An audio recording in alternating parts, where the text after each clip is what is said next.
So we have started talking about growth mindset since the very first week of school, right? Since the beginning of school. So raise your hand and tell me, how would you describe growth mindset to someone who's not familiar with that terminology? Alex. I would describe it as...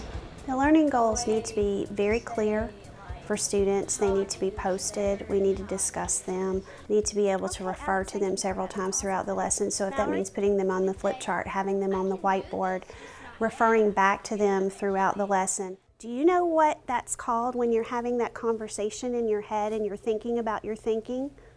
Olivia? Metacognition. Metacognition. So we've talked about that this year also, that when you're aware of your thinking, you can change things. You have the power, right guys, to change your actions, how you're feeling about things, outcomes. It's a ripple effect.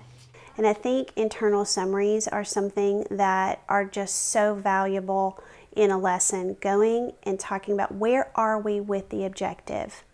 Where are we in understanding that? What have we done so far that's driving us to that objective?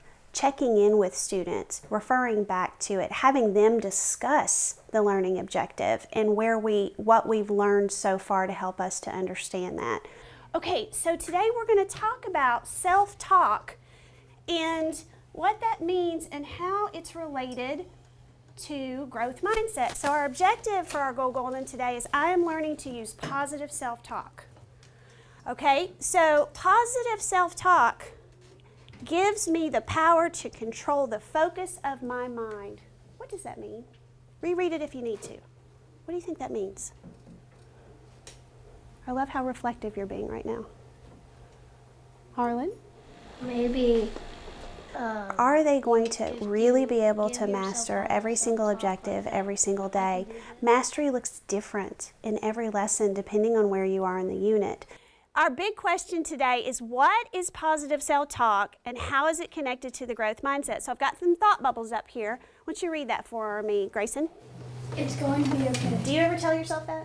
Yes. Yeah, it's gonna be okay. Do I tell you that? This summer I went to a workshop, and one of the things discussed is adjusting our objectives to I am learning.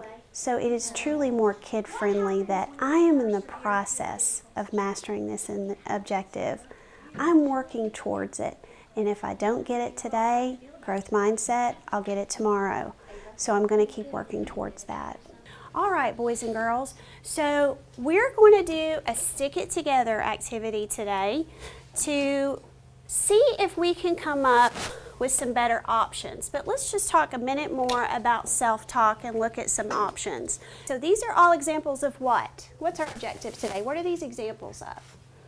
Caroline? To have a growth mindset. Mm-hmm. And what else?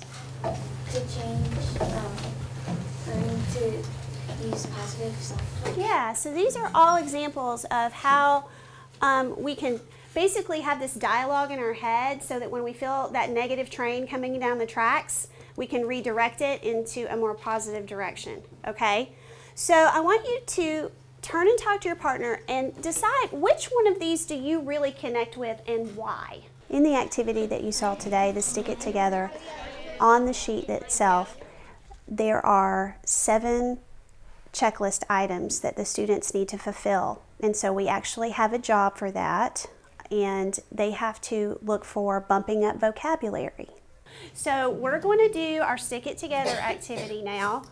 And I have groups for you set up. So our big essential question for our growth mindset Stick It Together is, what can you say instead of, is this good enough?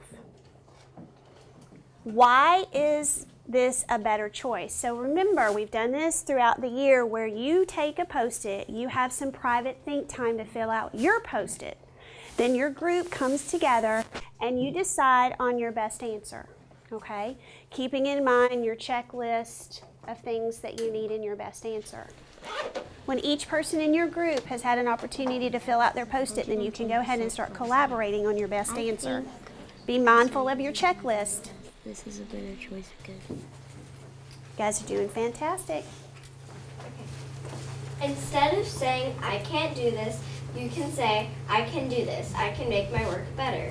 You can also tell yourself, this is good, because you always need to believe that you can get the answer right. This can also help you learn from your mistakes. Now guys, what a phenomenal job you did today. I just can't even tell you. Your answers were insightful, they were concise, they were well thought out. All right guys, so I want you to give me a fist of 5. How are you feeling about adopting or incorporating or trying positive self-talk in your daily life? Give me a fist of 5. A fist, I don't think I'm going to take this strategy. 5, I think I need to try this every day. When I need students to reflect on their learning or their understanding of a lesson, there are several different strategies that I use. A simple is a fist of 5. A fist, we joke around, I wasn't even really in the room, Miss Olandt, my brain was somewhere else. A 5 is I could probably teach the lesson to a 3rd grader. I will question them. And based on their fist of 5, sometimes that's how I decide how my small group is going to be. So I'll pull those that are a 0 to 2, and those will be my small group friends for that day. So that reflection piece is critical for me going forward in the lesson. I may have an idea of who I want to pull that day. Well, sometimes things just don't work out like you plan. So using that reflection piece is really helpful. Okay, excellent. Guys, give yourselves a round of applause. You were rock stars today.